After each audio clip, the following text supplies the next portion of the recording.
Hey everyone, today I'm going to show you how to use Cloudflare Turnstile quickly and easily. So Turnstile helps you protect your forms and sign-in pages from bots while keeping the verification process simple for real visitors. So first, sign into your Cloudflare dashboard and from the main menu, open Protect and Connect. Then choose Application Security and click Turnstile.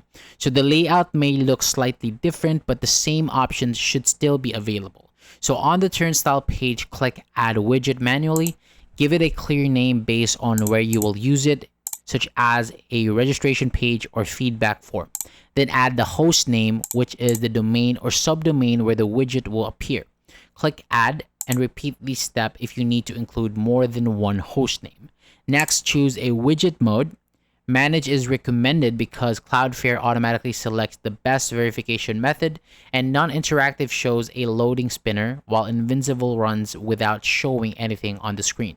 So for a simple setup, keep Manage selected. And below that is the pre-clearance option. So turn it on to let verified visitors skip some future security checks, or leave it off to verify them only when the widget appears.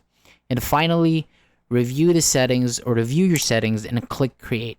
And then Cloudflare will create the widget and add it to your Turnstile dashboard, and it is now ready to be used on the host names you selected. Thank you so much for watching. For more videos like this, hit the subscribe button below and I'll see you on the next video.